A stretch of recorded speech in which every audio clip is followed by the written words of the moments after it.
Ever notice how, when conflict rises, your body goes quiet instead of loud? How your chest tightens, your words vanish, and suddenly, you're not there anymore? You don't fight, you don't yell, you don't defend yourself, you shut down.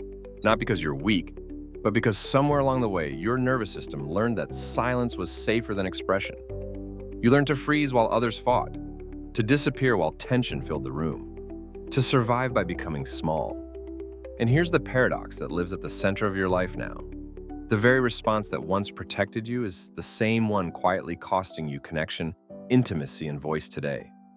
Psychologically, this response is not passivity, it's adaptive shutdown, a survival strategy rooted in early relational environments where fighting back wasn't an option. This is often tied to emotional neglect, not necessarily overt abuse, but the absence of emotional safety. When your feelings weren't met, mirrored, or protected, your nervous system learned a brutal equation. Expression equals danger. From this soil grows hypervigilance, a constant scanning for emotional shifts, tones, and threats, paired with a freeze response when danger feels unavoidable. Many who shut down also develop avoidant attachment, where closeness feels destabilizing, not comforting. You crave connection, but your body associates intimacy with risk. Neurologically, this is reinforced by the default mode network, the brain system responsible for self-referential thought.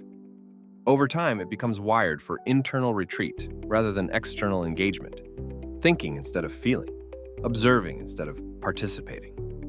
You didn't choose this pattern. Your nervous system chose it for you. The cost of shutting down is rarely visible. That's what makes it so heavy. Carl Jung once wrote, "What is not made conscious will be lived out as fate."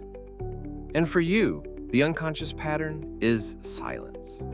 Invisible grief accumulates quietly. The argument you never had. The boundary you never set. The truth you swallowed to keep the peace. You sacrifice authenticity for acceptance.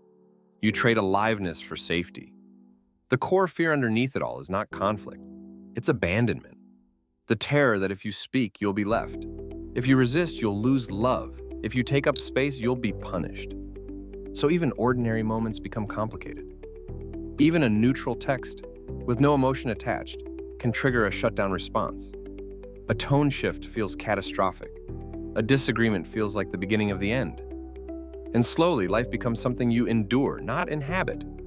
This survival pattern doesn't disappear with age, it evolves.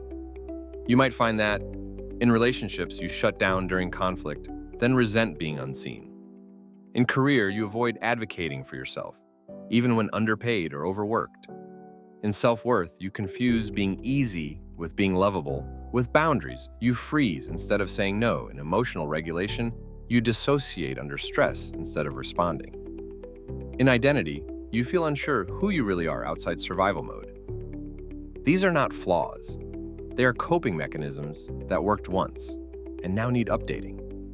Healing begins not by forcing yourself to speak up, but by witnessing the shutdown without shame.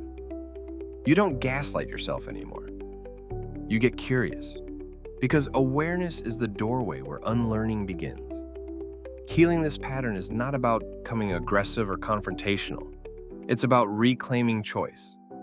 This starts with inner child reparenting, learning to give yourself the emotional protection you never received. Letting your body know you're allowed to respond now. You're safe. Through shadow work, you meet the parts of you that learned silence, not to exile them, but to thank them for surviving. With nervous system regulation, you teach your body that conflict doesn't equal catastrophe. Breath by breath, moment by moment. And perhaps most importantly, you practice choosing softness over survival, expression over erasure, presence over disappearance. As Rainer Maria Rilke once said, live the questions now. Because the goal is not to be fixed. The goal is to become whole. If this resonated, if you saw yourself here, comment yes below. Your story matters more than your silence ever did. And if you want to continue this journey of understanding, healing, and reclaiming your inner voice, consider subscribing and sharing this with someone who shuts down the way you do. You're not broken. You adapted. And now, you're allowed to come back.